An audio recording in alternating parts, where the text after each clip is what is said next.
You are listening. Radio U, a flavoured life. www.radiou.com.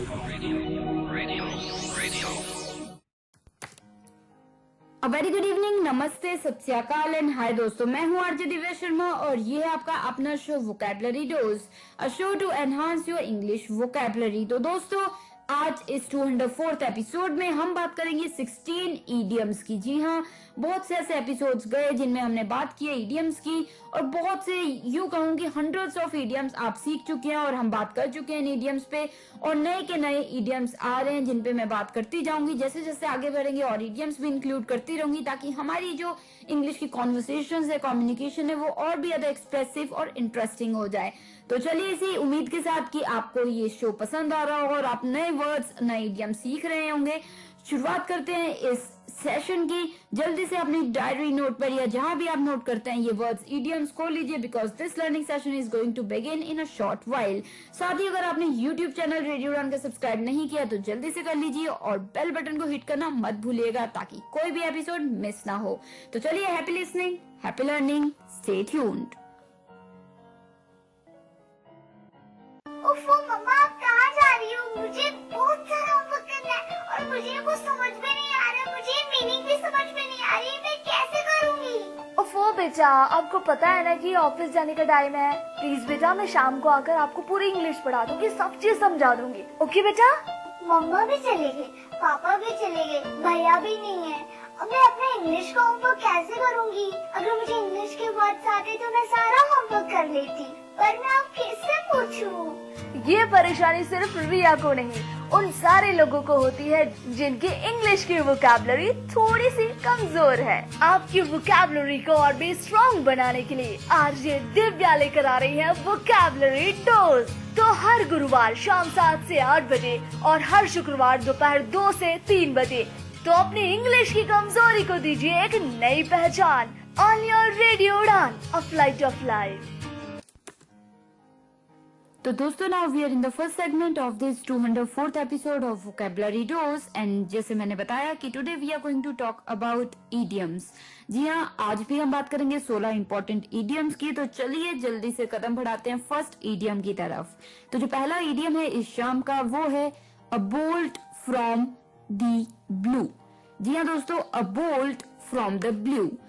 A bolt, BOLT, bolt from FROM, from DTHED, blue BLUE, blue, a bolt from the blue. यानी कि दोस्तों a sudden and unexpected event और piece of news. आपको एकदम से कोई news मिले, कोई खबर मिले या कुछ जानने को मिले जो कि बहुत ही अनएक्सपेक्टेड है, आप सोच नहीं रहे थे कि ऐसा होगा और एकदम से कुछ ऐसा हो जाए और आपको सुनने में आए, तो वो हो जाता है a bolt from the blue. जैसे the job came like a bolt from the blue, मतलब जैसे सपोज कीजिए कि आप कुछ महीनों से जॉब देख रहे हैं और आपको मिल नहीं रही है और अब आप ट्राई भी नहीं कर रहे हैं, पर आपको एकदम से किसी दिन कॉल आता है और आपको कहते हैं कि आपकी जॉब लग गई है, आप ज्वाइन कर सकते हैं।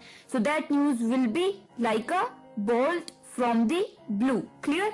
तो चलिए, the second idiom for the evening is close shave. Close shave, CLOSE, close shave, SHAVE, shave, close shave. यानी कि दोस्तों a narrow escape from danger और डिजास्टर, मतलब आप किसी खतरे से बच जाए। मतलब सपोज कीजिए कोई एक्सीडेंट हुआ और होते होते आप बीच में बच गए, that was a close shave. जैसे his life is no longer in danger but it was a close shave. Suppose कीजिए किसी का एक्सीडेंट हो गया और काफी चोट आई, गाड़ी भी पूरी तरीके से टूट गई और उसको भी काफी फ्रैक्चर्स हुए, सिर में भी चोट आई, पर वो अब खतरे से बाहर है। तो आप क्या कहोगे? His life is no longer in danger but it was a close shave, कि मतलब कुछ भी हो सकता था। क्लियर? तो चलिए, उम्मीद है मुझे आपको समझ आ गया इडियम। फिर भी कोई डाउट है कभी भी आप मुझसे पूछ सकते हैं, I will be always happy to help you. अभी के लिए जो थर्ड इडियम है शाम का वो है अ closed book.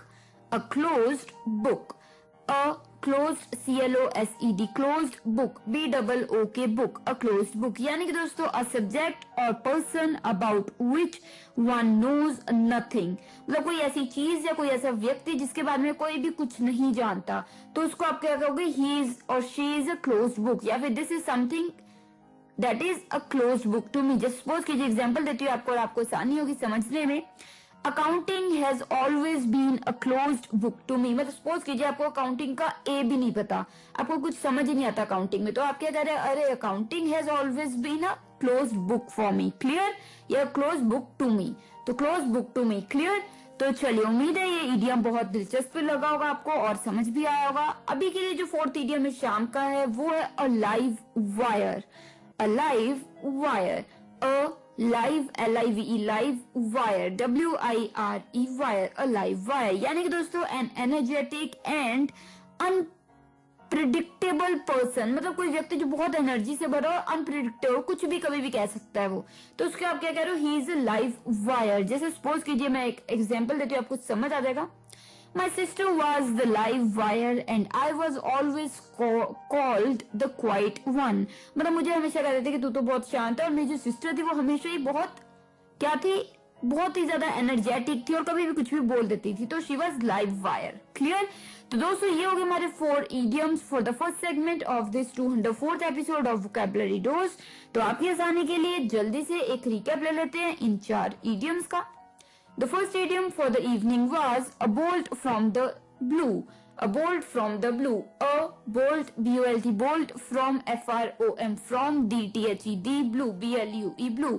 A bolt from the blue, यानी कि दोस्तों a sudden and unexpected event or piece of news।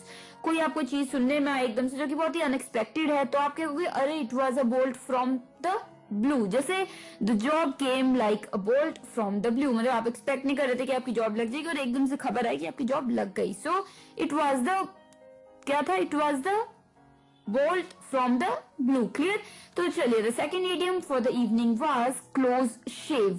Close shave, SCLOSE, close shave, SHAVE, shave, close shave, यानी कि a narrow escape from danger और डिजास्टर, मतलब किसी खतरे से आप फंसते फंसते बच गए, तो आपने क्या कहा, इट वॉज अ क्लोज शेव।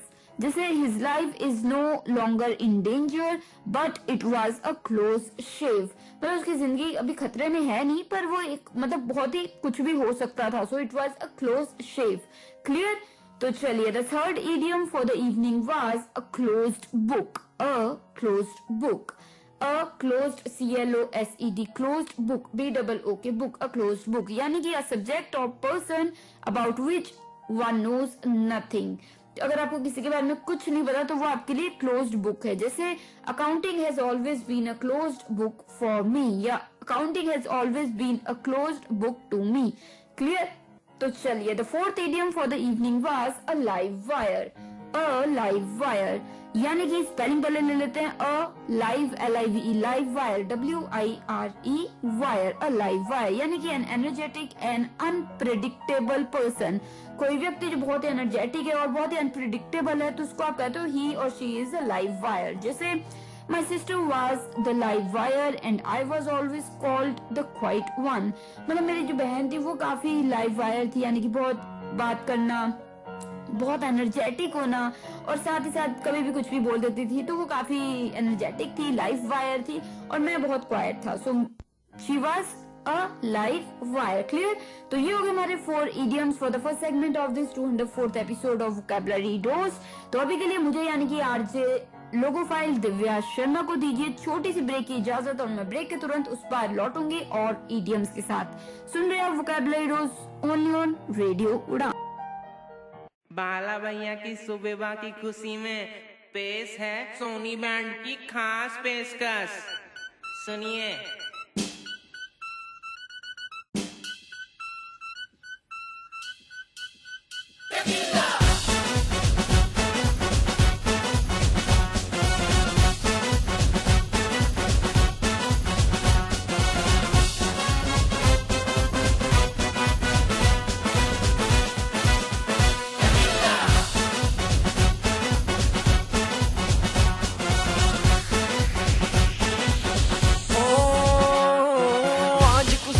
दिन है आया बिल्कुल लल्लन टॉप टॉप, सोडा पानी नींबू के साथ क्या पिएंगे आ।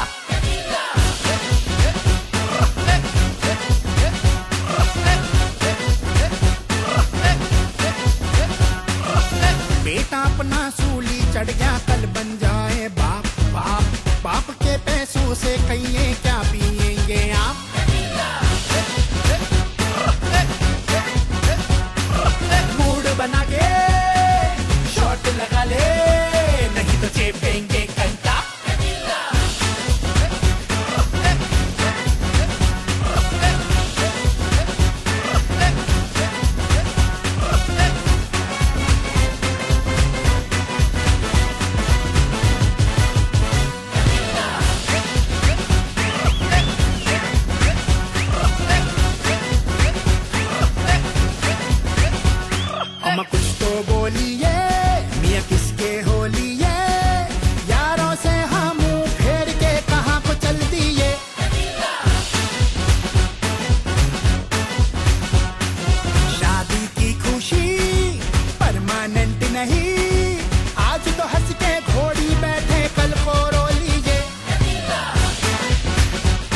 तेरी शादी हिट या फ्लॉप।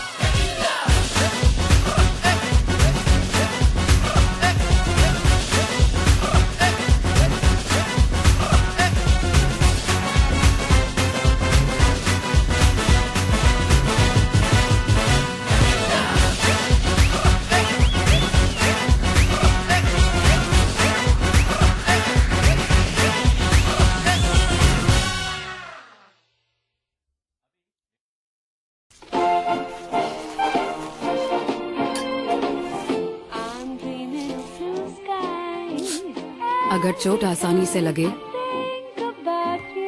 तो मदद भी आसानी से मिलनी चाहिए। इसलिए अब से सागवान की बोतल आती है नेत्रहीन सहायक ब्रेल मार्किंग के साथ।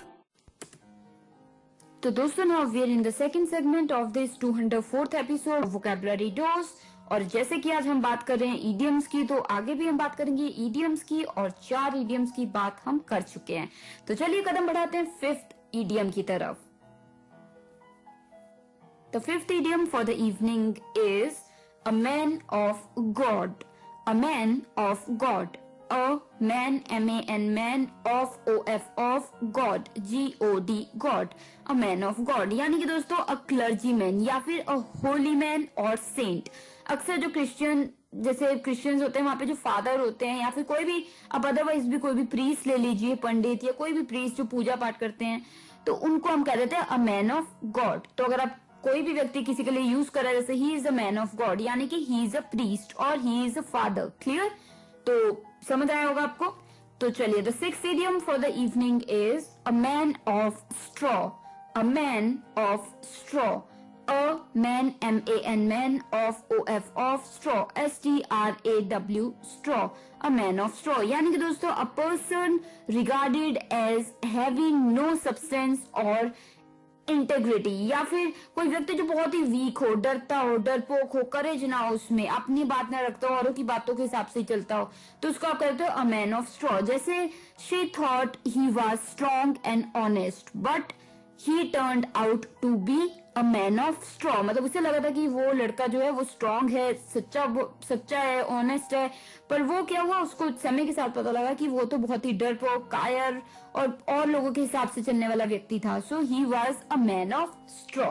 क्लियर? कोई डाउट है इस इडियम या किसी और इडियम को भी लेके आप कभी भी मुझसे पूछ सकते हैं। तो ये हो गया हमारा 6th इडियम। अभी के लिए जो 7th इडियम है शाम का दोस्तों, वो है an armchair job. An armchair job, A-N-N, armchair, A-R-M-C-H-A-I-R, armchair job, J-O-B, job. An armchair job यानी कि दोस्तों a regular job which is considered easy and well paid. कोई ऐसी नौकरी, ऐसा काम जो आसान हो और उसमें पैसा भी बहुत अच्छा मिल रहा हो, तो उसको आप क्या कहते हो, एन आर्मचेयर जॉब। जैसे he is doing an armchair job and enjoying his life to the fullest. मतलब वो तो अपनी जिंदगी मस्त जी रहा है, आसान सी नौकरी है और पैसे भी अच्छे मिलते हैं, तो he is doing an armchair job and enjoying his life to the fullest. Clear? तो चलिए, अभी के लिए जो 8th इडियम है इस सेकंड सेगमेंट का दोस्तों, वो है an axe to grind. An axe to grind, A-N-N-X-A-X-E-X, to T-O-2, grind, G-R-I-N-D, grind. ये जो दोस्तों एक्स होती है, ये होती है जो तो वो नहीं होती खुरपा काइंड ऑफ, है ना, खुरपा जो होता है बहुत बड़े वाला, तो उसको हम कह देते हैं एक्स, A-X-E-X, कुल्हाड़ी, जो कुल्हाड़ी होती है, ठीक है, कुल्हाड़ी को हम कह देते हैं एक्स, A-X-E-X। तो ये इडियम है एन एक्स टू ग्राइंड, यानी कि अगर ये कोई व्यक्ति इडियम यूज करता है, इसका मतलब है something done for selfish reasons. अपने काम निकलवाने के लिए कोई कुछ करता है, तो उस चीज को आप कह देते हो एन एक्स टू ग्राइंड। जैसे एग्जाम्पल देती हूँ और आपको काफी क्लियर हो जाएगा। He should not become the chairman of the committee as he has too many axes of his own to grind। मतलब उसके अपने बहुत से मतलब हैं, जो सेल्फिश डिजायर्स हैं जो वो पूरे करना चाहता है, तो वो नहीं चेयरमैन बनना चाहिए, क्योंकि अगर वो चेयरमैन बन गया, वो अपने जो डिजायर्स हैं, अपने जो सेल्फिश मोटिव्स हैं, वही पूरे करने में लगा रहेगा और कमेटी गई भाड़ में, है ना। तो ऐसा व्यक्ति तो बनना नहीं चाहिए कमेटी का chairman. So he should not become the chairman of the committee as he has too many axes of his own to grind। ठीक है, अब आपने ये देखा होगा कि ये जो इडियम है, ये है एन एक्स टू ग्राइंड, तो इसको आप किसी भी तरीके से यूज कर सकते हो, जैसे you have your own axes to grind, I have my own axes to grind, he has too many axes of his own to grind, यानी कि उसके अपने खुद सेल्फिश मोटिव्स एंड डिजायर्स हैं जो वो पूरे करना चाहता है, और अगर वो चेयरमैन बन जाता है तो वो सभी पूरे करने में लग जाएगा। ठीक है, तो क्लियर हो गया आपको ये इडियम, काफी अच्छा इडियम है, कोई यूज करे तो आपको पता हो तो बहुत इंप्रेस हो जाएगा व्यक्ति, तो याद रखिएगा। क्लियर, कोई डाउट है आप मुझसे पर्सनली पूछ सकते हैं। अभी के लिए ये हो गए हमारे 4 इडियम्स इस सेकंड सेगमेंट के 204th एपिसोड के। तो आसानी के लिए आपकी जल्दी से रिकैप तो बनता ही है।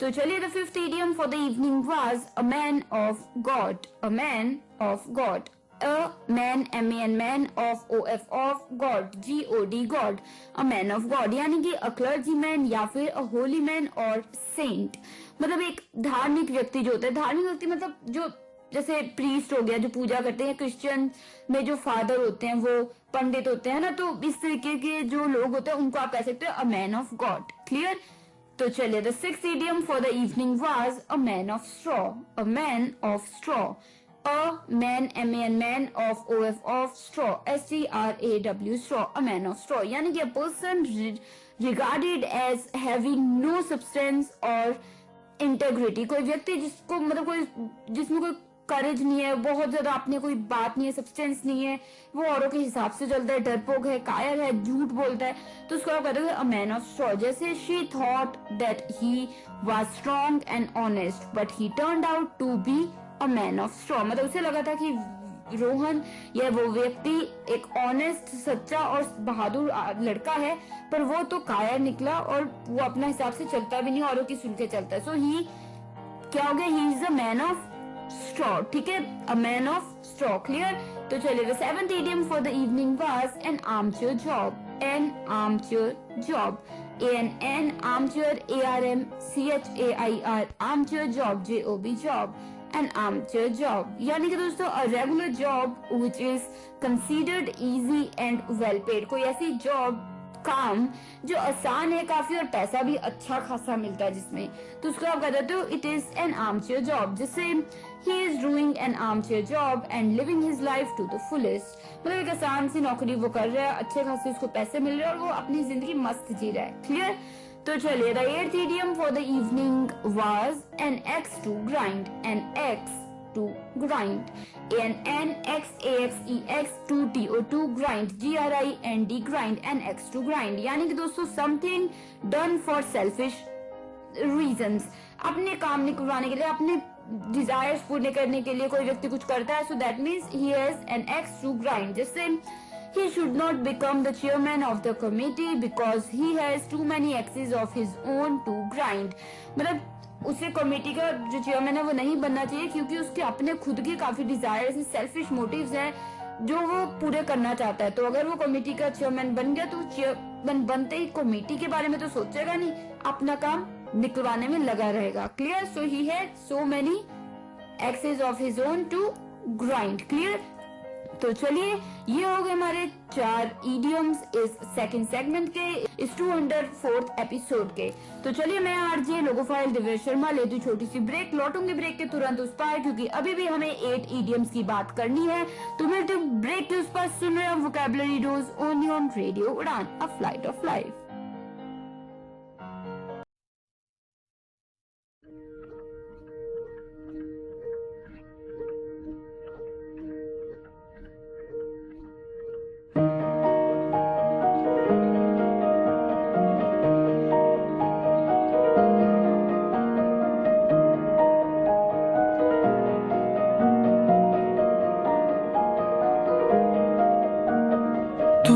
सफर मेरा है, तू ही मेरी मंजिल, तेरे बिना गुजारा ऐ दिल है मुश्किल, तू मेरा खुदा, तू ही दुआ में शामिल, तेरे बिना गुजारा ऐ दिल है मुश्किल,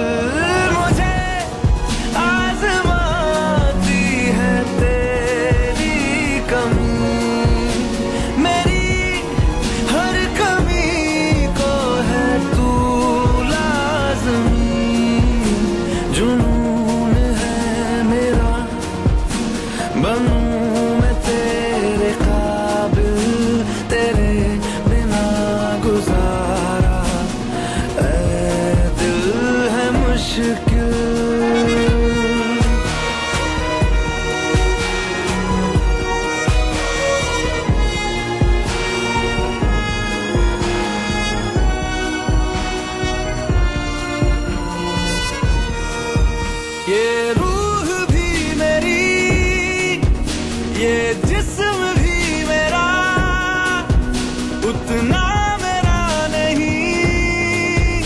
जितना हुआ तेरा तूने दिया है जो वो तर्ज ही सही तुझसे मिला है तो इनाम है मेरा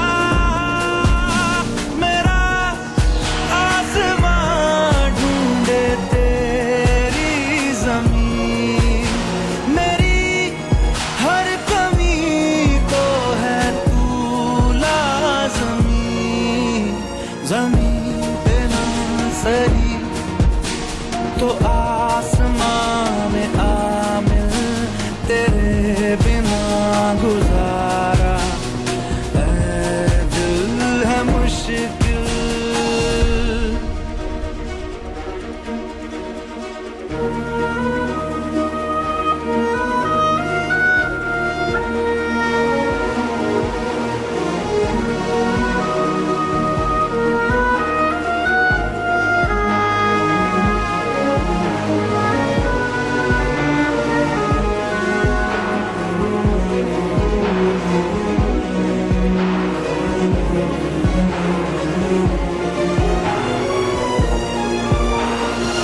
माना कि तेरी मौजूदगी से ये जिंदगानी महरूम है जीने का कोई दूजा तरीका ना मेरे दिल को मालूम है तुझको मैं कितनी शिद्दत से चाहूं चाहे तो रहना तू बेखबर मोहताज मंजिल का तो नहीं है ये एक तरफा मेरा सफर खूबसूरत है मंजिल से भी मेरी हर कमी को है तू लाज़मी अधूरा हो के भी है इश्क मेरा कामिल तेरे बिना गुजारा ऐ दिल है मुश्किल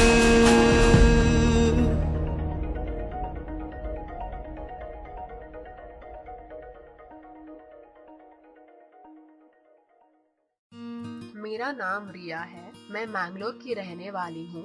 स्वतंत्र जीवन कौशल प्रशिक्षण में मैंने बास्केट, पेपर मैट, ऊनी चटाई जैसी कई चीजें बनाने की कला सीख ली है। मित्र ज्योति, जो दृष्टिबाधितों को शिक्षण, प्रशिक्षण, स्वतंत्र जीवन, कौशल प्रशिक्षण एवं रोजगार के अवसर उपलब्ध कराती है। मेरा नाम संयुक्ता है। मैं बैंगलोर की रहने वाली हूँ। मुझे पढ़ना बहुत पसंद है, लेकिन जब तक मित्र ज्योति के ब्रेल प्रेस से किताबों को पढ़ने का मौका नहीं मिला था, मेरे पास इस आनंद को पाने का कोई साधन नहीं था। मित्र ज्योति, दृष्टिबाधितों का विश्वसनीय गैर सरकारी संस्थान। मेरा नाम संजना है। मैं हुबली से एक नौकरी की तलाश में बेंगलुरु आई हूँ। यहाँ सुरक्षित आवाज मेरी जैसी महिला के लिए वरदान है। आप मित्र ज्योति से संपर्क कर सकते हैं। हमारा फोन नंबर है 08022587623 22587625। Website www.mitrajyoti.org। Email ID admin.office@mitrajyoti.org। धन्यवाद। तो दोस्तों, now we are in the third segment of this 204th episode of Vocabulary Dose, and today we are talking about idioms. So चलिए, without wasting any time, let us move further towards the 9th idiom. तो जो normal idiom है शाम का, वो है an iron will. An iron will, ANN iron, IRON iron will, WILL will, an iron will यानी कि strong will. किसमें स्ट्रॉन्ग विल हो कि मैं तो करके दिखाऊंगा, मैं तो करके ही दिखाऊंगी, मैं तो ये करूंगा या करूंगी, तो वो हो जाता है they have an iron will. जैसे एग्जांपल दे देती हूँ मैं, have an iron will, decide and do it. जी हाँ, तुम्हें पहले विल दिखानी चाहिए कि हाँ मैं ये करके दिखाऊंगा, उसके बाद डिसाइड करो क्या करना और फिर वो करो। So you must have an iron will. So iron will यानी कि स्ट्रॉन्ग विल। अगर कोई कहता है कि he has an iron will, यानी कि he has a strong will. Clear, समझ आया? तो चलिए, the 10th idiom for the evening is at loggerheads. At loggerheads, at logger, logger, logger heads, heads, heads, at logger heads, यानी कि दोस्तों if two or more people or groups are at logger heads, they disagree very strongly with each other। जी हाँ, अगर दो लोग या दो से ज्यादा लोग या ग्रुप या गुट एक दूसरे के अलग है, मतलब उनके ओपिनियंस अलग हैं, एक दूसरे बिल्कुल अगेंस्ट है, so that means they are at loggerheads. जैसे my friend and I am at loggerheads, मतलब हम दोनों बहुत अच्छे मित्र हैं पर अब हमारे जो ओपिनियंस है वो मिलते नहीं है, so we are at loggerheads. Clear? तो to be at loggerhead यानी कि आप दोनों का आपस में बनता ना हो, मिलती ना हो, बातें ना मिलती हो, ओपिनियंस ना मिलते हो, डिसएग्रीमेंट्स हो, तो वो चीज। ठीक है, क्लियर? तो चलिए, the 11th idiom for the evening is at a snail's pace. At a snail's pace, at a snails, snail apostrophe s आएगा। ठीक है, snails pace, pace, pace, at a snail's pace, यानी कि if you say that someone does something at a snail's pace, you are saying or या फिर you are just mentioning that they are extremely slow at doing their work। अगर आप कहते हैं कि कोई व्यक्ति जो है वो काम करता है at a snail's pace, that means वो व्यक्ति बहुत ही स्लो काम करता है। So they do their work at a snail's, क्या हो गया? At a snail's pace. या फिर आप ऐसे भी कह सकते हैं the economy grew at a snail's pace in the first 3 months of the year. मतलब साल के जो पहले के कुछ 3 महीने थे उनमें जो इकोनॉमी थी वो बहुत ही स्लो ग्रो हुई। So the economy grew at a snail's pace. ठीक है, अब आपने देखा कैसे यूज हो सकता है ये। जैसे he does his work at a snail's pace or the economy grew at a snail's pace in the first 3 months of the year। Clear? तो समझ आ गया होगा आपको कि किस तरीके से बात रखी है यहाँ पे और कैसे आप एक्सप्रेस कर सकते हैं अपने आप को ये इडियम यूज करके। तो चलिए, कोई अगर डाउट है आप कभी भी मुझसे पूछ सकते हैं। तो अभी के लिए जो 12th idiom है शाम का वो है at someone's beck and call। at someone's beck and call, at someone's someone apostrophe s, someone's beck and call, beck beck and call, and call, call call। तो दोस्तों यहाँ पे जो बैक है वो back बैक नहीं है, बैक है, beck बैक। ठीक है, सो eight someone's beck and call यानी कि always having to be ready to obey someone's orders immediately. मतलब कोई व्यक्ति अगर किसी के ऑर्डर्स इमीडिएटली ओबे कर रहा है, किसने कहा कि पानी ले आओ, खड़े हो जाओ, वो खड़ा हो गया, बैठ जाओ तो बैठ गया, तो वो ही और she is at someone's beck and call. जैसे एग्जांपल देती हूँ, बिल्कुल क्लियर हो जाएगा। Enjoy having servants at your beck and call, मतलब तुम you must enjoy having servants at your beck and call, मतलब तुम्हारे तो नौकर चौकर है घर में, तो तुम्हें तो मजा लेना चाहिए कि जब तुम बोलते हो ये कर दो तो वो ये कर देते, वो कर दो तो वो कर देते। सो you must enjoy having servants at your beck and call. Back and call यानी कि कभी भी कुछ भी कहना वो एकदम से कर देते हैं। So back and call. Clear? बहुत ही अच्छा इडियम। कोई डाउट है तो आप पूछ सकते हैं। तो दोस्तों इसी के साथ ये हो गए हमारे 4 इडियम्स इस 3rd सेगमेंट के, इस 204th एपिसोड के। तो चलिए जल्दी से आपकी आसानी के लिए एक रिकैप तो बन ही है। तो जो 9वां इडियम था इस शाम का वो था N iron will. N iron will, an iron IRON iron will, WILL will, N iron will यानी कि दोस्तों स्ट्रॉन्ग विल होना। जैसे have an iron will, decide and do it. पहले अपनी विल को स्ट्रॉन्ग करो कि हाँ मुझे करके दिखाना है, फिर डिसाइड करो क्या करना और फिर वो काम करो। So you must have a strong will, you must have an iron will. ठीक है, अगर कोई आपके लिए या किसी के लिए यूज कर रहा है वर्ड ही और शी और you have an iron will, that means they are saying you have a strong will. Clear? तो चलिए, the 10th idiom for the evening was at loggerheads. At loggerheads, at logger, LOGGER logger heads, HEADS heads, at logger heads यानी कि दोस्तों if 2 or more people or groups are at logger heads, they disagree very strongly with each other। बहुत बुरी तरीके से disagree करते हैं अगर 2 लोग या 2 लोग से ज्यादा लोग या groups, so that means they are at loggerheads. जैसे my friend and I am at loggerheads, मतलब हम बहुत ही डिसएग्री करते हैं। वो कहता है ये होना चाहिए और मैं कहता हूँ ये बिल्कुल नहीं होना चाहिए। So we are at loggerheads. Clear? तो चलिए, the 11th idiom for the evening was at a snail's pace. At a snail's pace. At a snail's SNAIL apostrophe S snail's pace PACE pace. At a snail's pace. यानी कि दोस्तों, if you say that someone does something at a snail's pace, you are simply saying that they are extremely slow at doing their work. जी, अगर आप किसी को कह रहे हैं कि वो काफी स्लो काम करते हैं, तो आप उन्हें कह सकते हो they do their work at a snail's pace। या फिर ये दूसरी तरीके से भी आप यूज कर सकते हो, मैंने बताया था, जैसे the economy grew at a snail's pace in the first 3 months of the year. मतलब साल के जो पहले के 3 महीने थे उनमें इकोनॉमी बहुत स्लो ग्रू, बहुत ही स्लो जैसे ग्रो किया उसने। So the economy grew at a snail's pace in the first 3 months of the year. Clear? तो चलिए, इसी के साथ जो 12th idiom था शाम का, वो था at someone's beck and call. At someone's back and call। at someone's SOMEONE apostrophe S someone's back BECK back and AND and call CALL call। at someone's back and call यानी कि दोस्तों always having to be ready to obey someone's orders immediately। कोई व्यक्ति कभी भी किसी का भी ऑर्डर लेने के लिए एकदम से तैयार हो कि हाँ मैं कर दूंगा, हाँ नहीं क्या कर ही दे, जैसे नौकर होते एकदम से कर देते काम। So they are at someone's back and call। जैसे enjoy having servants at your back and call, मतलब कि भाई तुम enjoy करो, तुम्हारे तो servants है जो तुम्हें तुम्हारी कहते ही काम कर देते हैं। सो enjoy having servants at your back and call। ठीक है, back and call समझ आ गया? तो चलिए, ये हो गए हमारे 4 idioms for the third segment of this 204th episode of vocabulary dose। तो मैं आरजे लोगोफाइल दिव्या शर्मा लेती हूँ छोटी सी ब्रेक, पर ब्रेक के तुरंत उस पर लौटूंगी क्योंकि अभी भी हमें कुछ और idioms की बात करनी है। तो सुन रहे हैं vocabulary dose on रेडियो उड़ान। Happy listening, happy learning।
के चल गुमसुम तराने चुप के गाए आधी आधी बात ले आजा दिल की ये ज़मीन। थोड़ा सा तेरा सा होगा थोड़ा मेरा भी होगा अपना ये आशिया। इतनी सी हंसी इतनी सी खुशी इतना सा टुकड़ा चांद था ख्वाब में तिनको से चल बनाए आशिया।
होठों पे उंगली चढ़ा के हम ताले लगा के चल गुमसुम तराने चुप के गाए आधी आधी बात ले आजा दिल की ये ज़मीं थोड़ा सा तेरा सा होगा थोड़ा मेरा भी होगा अपना ये आशियाँ इतनी सी हंसी इतनी सी खुशी इतना सा टुकड़ा चांद का ख्वाबों के तिनको से चल बनाए आशियाँ इतनी सी हंसी इतनी सी खुशी इतना सा टुकड़ा चांद का ख्वाबों के तिनको से चल बनाए आशियाँ।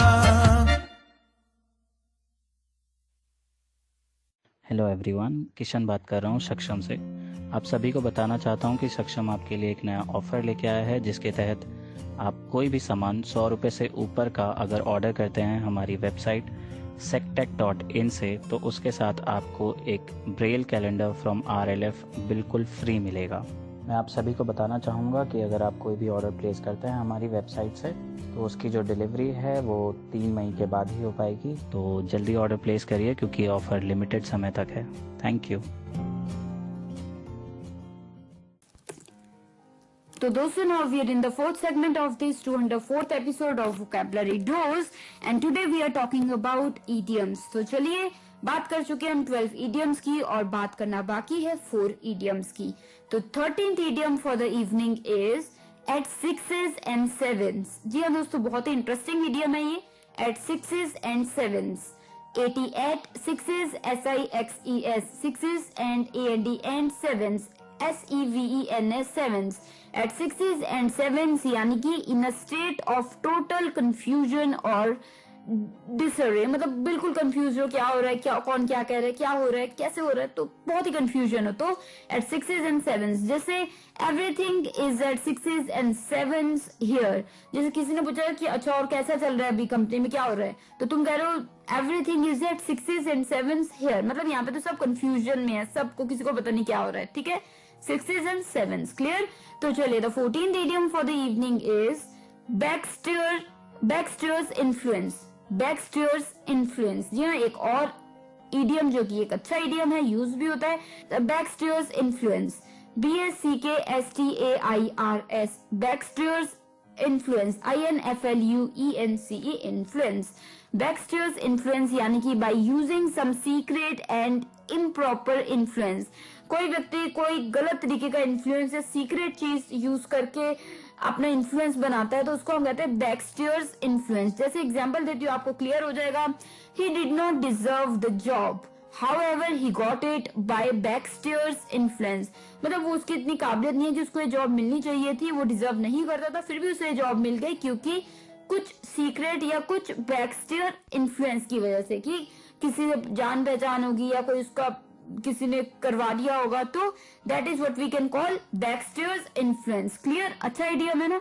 तो चलिए, the 15th and the second last idiom for the evening is banana republic. Banana republic, जी हाँ दोस्तों, ये भी एक काफी पॉलिटिकल साइंस का एक महत्वपूर्ण वर्ड है। Banana republic BANANA banana republic REPUBLIC Republic.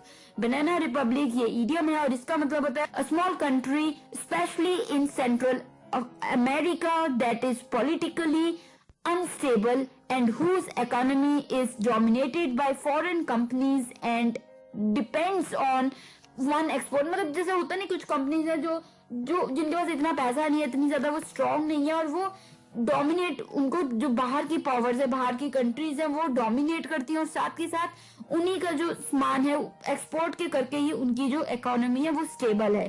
तो उसको आप क्या कह देते हो, ऐसी कंपनी को आप, ऐसी कंट्री को आप क्या कह देते हो, बनाना रिपब्लिक। ठीक है, banana republic, a small country specially in central America that is politically unstable and whose economy is dominated by foreign companies and depends on one export। जैसे कि बनाना, सपोज कीजिए कोई कंपनी है जो कि बनाना एक्सपोर्ट कर रही है, तो उसकी वजह से उनकी जो जैसे इकोनॉमी है वो खड़ी हुई है, तो आप क्या कहते हो कि दे हैव क्या कहते हो कि they have a banana economy. तो बनाना एक एग्जाम्पल है, बस कोई भी चीज, व्यक्ति, कोई भी जैसे कोई भी कंट्री है जिसकी जो इकोनॉमी वो निर्भर करती है इस चीज पे कि और कंट्रीज को वो कितना वो क्या बेच रही है और उस तरीके से, और बाहर की कंपनीज कितना उसमें इन्वेस्ट कर रही है, तो उस पूरी चीज को आप कहते हो बनाना रिपब्लिक। ठीक है, जिनकी अपनी वो नहीं होती, उनमें बाहर की जो फॉरेन पॉलिसीज, फॉरेन कंपनीज हैं वो ज्यादा इन्फ्लुएंस करके उनकी इकोनॉमी को सपोर्ट कर रही हूँ, तो उसको आप कह देते हो बनाना रिपब्लिक।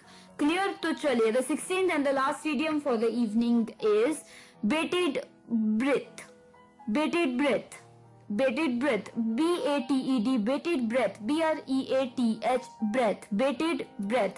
Bated breath यानी कि if you wait for something with bated breath, you wait anxiously to find out what will be the outcomes. जब आप किसी चीज के इंतजार में है, आपको डर लग रहा है, आप डरे हुए हैं, एक्साइटेड भी हैं पर डरे भी हैं कि क्या होगा, कैसे होगा, क्या रिजल्ट होगा, क्या आउटकम्स होंगे, तो that means you are waiting with a bated breath. जैसे in a nervous and excited state, जिस स्टेट ऑफ माइंड ऐसे कि आप बहुत नर्वस भी हैं, एक्साइटेड भी हैं कि क्या होगा क्या नहीं होगा, तो उसके लिए आप उस चीज को आप क्या कह देते हो, बेटेड ब्रेथ। जैसे I was waiting for the results in a bated breath, मतलब मैं तो रिजल्ट्स की वेट कर रहा था, बहुत ज्यादा डरा भी हुआ था, एक्साइटेड भी था कि क्या होगा, कैसे होगा, क्यों होगा, तो बेटेड ब्रेथ। ठीक है, बेटेड ब्रेथ एक अच्छा इडियम है और आपको आना चाहिए।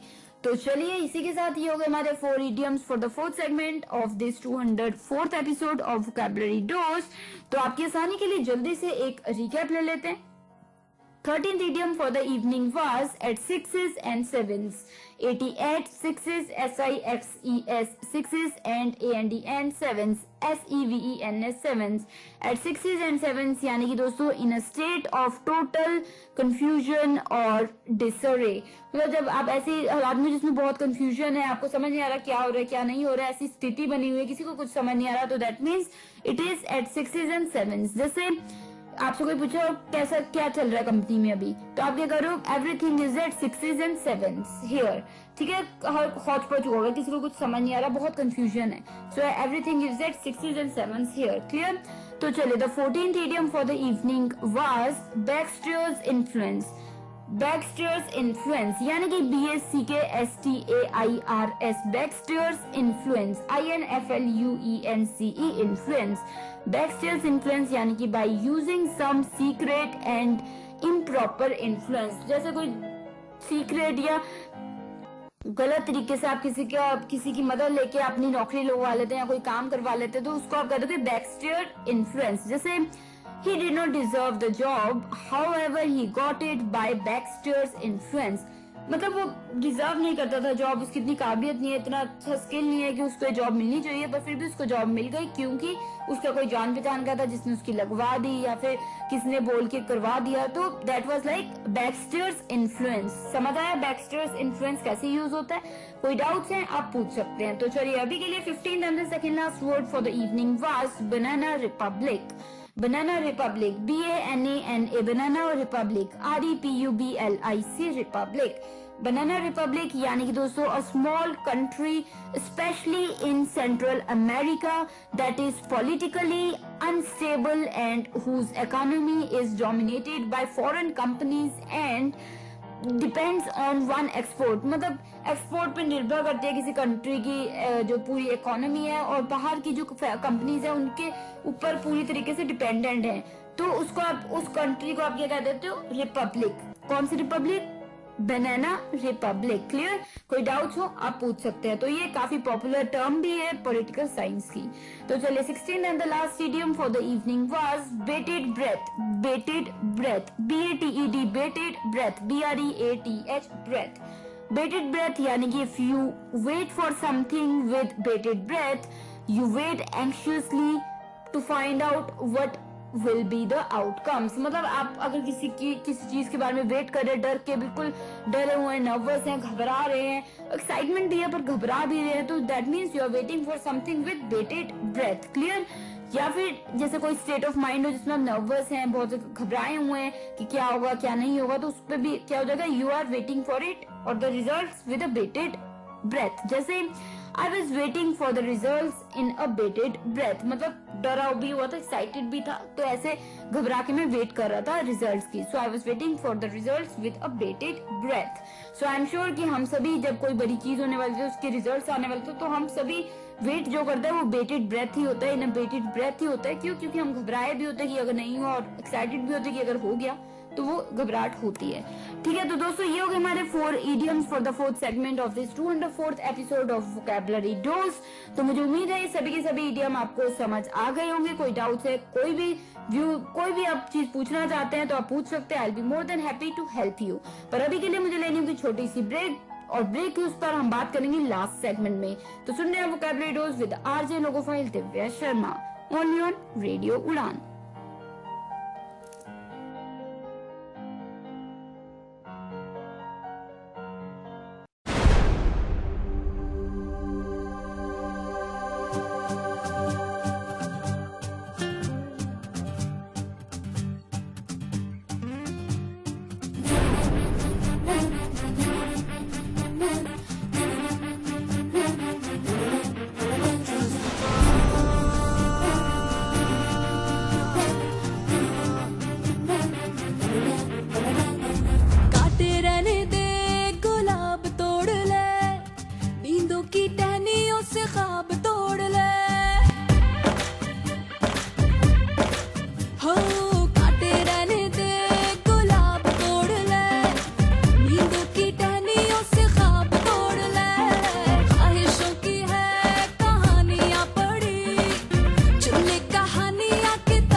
जगा ले जज्बा, जगा ले तू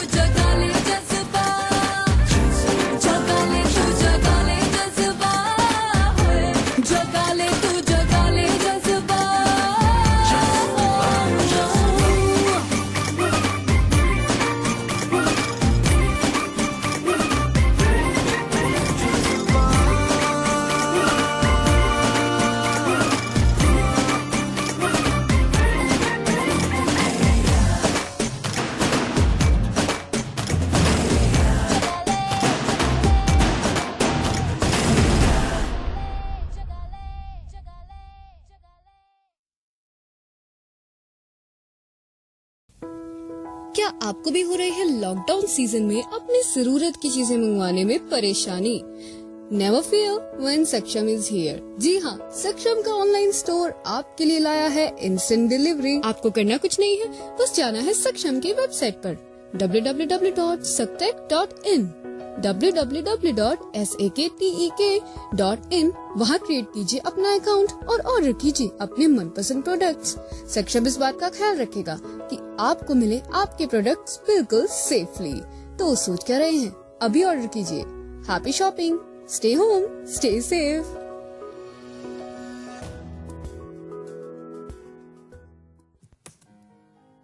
तो दोस्तों, now we are in the last segment of this 204th episode of vocabulary dose और आज हमने बात की है पूरे 16 इडियम्स की। जी हाँ दोस्तों, 16 इडियम्स जो कि काफी अच्छे थे, दिलचस्प थे, इंटरेस्टिंग थे और इम्पोर्टेंट थे। बहुत से ऐसे एपिसोड गए जिनमें मैंने बात की इडियम्स की और बहुत से, I think hundreds of idioms मैं ऑलरेडी इस शो पे बता चुकी हूँ और आप सीख चुके हैं। और ये मुझे ऐसा लगता है कि ये आगे बढ़ते ही जाएंगे क्योंकि इडियम्स एंडलेस है और जितने ज्यादा हम सीखेंगे उतनी ज्यादा हमारी जो इंग्लिश कॉन्वर्सेशन है, कम्युनिकेशन है, वो और भी ज्यादा इंटरेस्टिंग और एक्सप्रेसिव हो जाएगी। तो दोस्तों, आज के ये इडियम्स आपको कैसे लगे लिख भेजिएगा मुझे। आपके फीडबैक, आइडिया, सजेशंस और व्यूज का इंतजार रहता है। और बहुत से ऐसे जो मेरे व्यूअर्स हैं वो मुझे बिल्कुल लिख के भी भेजता है, जो कि अच्छा लगता है सुन के कि आपको शो कैसा लग रहा है और आप क्या चाहते हैं। तो दोस्तों, अगर आप भी फीडबैक देना चाहते हैं, हमारी वेबसाइट है www.radioudan.com। मेल कर सकते हैं आप हमें mail@radioudan.com पे। साथ ही आप स्काइप आईडी रेडियो उड़ान के वहां भी मैसेज कर सकते हैं। RADIOUDAAN है हमारा स्काइप आईडी। और साथ ही ट्विटर हैंडल भी रेडियो उड़ान के नाम से है। फेसबुक पेज पे भी आप हमारा जो पेज है वो फॉलो कर सकते हैं और टाइमलाइन पे मैसेज भेज सकते हैं। और फेसबुक पे भी जो हमारा नाम है वो रेडियो उड़ान ही है। और दोस्तों, फाइनली अगर आप मुझे यानी कि आरजे दिव्या शर्मा को डायरेक्टली अप्रोच करना चाहते हैं और अपने व्यूज या कुछ भी पूछना चाहते हैं तो आप पूछ सकते हैं। मेरा ईमेल आईडी है divyapens31@gmail.com, divyapens31@gmail.com। साथ ही आप स्काइप आईडी भी मेरा नोट कर लीजिए, वहां भी आप मैसेज कर सकते हैं, Divya31S, DIVYA31S। फाइनली दोस्तों, अगर आपने अभी तक हमारा यूट्यूब चैनल सब्सक्राइब नहीं किया तो बिल्कुल कर लीजिए क्योंकि वहां पे आप सभी एपिसोड्स के सभी जितने भी शोज है सभी एपिसोड्स उनके सुन सकते हैं, बार बार सुन सकते हैं और वहां फीडबैक, आइडिया, सजेशंस भी कमेंट एरिया में दे सकते हैं। तो यूट्यूब पे हमारा रेडियो उड़ान है चैनल का नाम और बेल बटन को हिट कीजिएगा ताकि कोई भी एपिसोड मिस ना हो। तो अभी के लिए मुझे यानी कि आरजे दिव्या शर्मा को दीजिए इजाजत। मिलूंगी next week same time same day यानी कि Thursday 7 to 8 PM and repeat Friday 2 to 3 PM only on Radio Udan, a flight of life। तो मैं आरजे दिव्या शर्मा लेती हूँ इजाजत डायरेक्ट फ्रॉम नैनंगल dance studio, Punjab, India. Good luck, take care of yourself and keep listening to vocabulary dose.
बातें खोली कच्चे धागों में पिरोली, बातों की रंगोली से न खेलूं ऐसे होली मैं ना तेरा।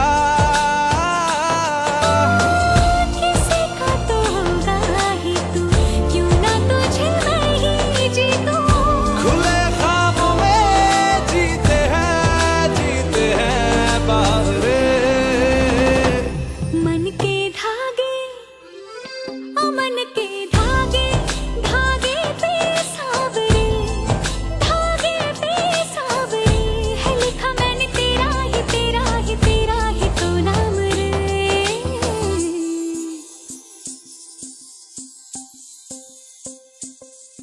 रस बुदिया नयन पिया रास रचे, दिल धड़ धड़ धड़के शोर मचे, यूं देख सेक सा लग जाए, मैं जल जाऊं बस प्यार बचे।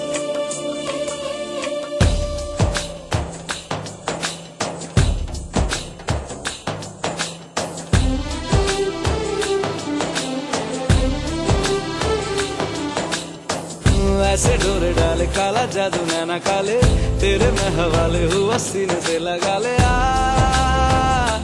मैं तेरा। ओ दोनों धीमे धीमे जले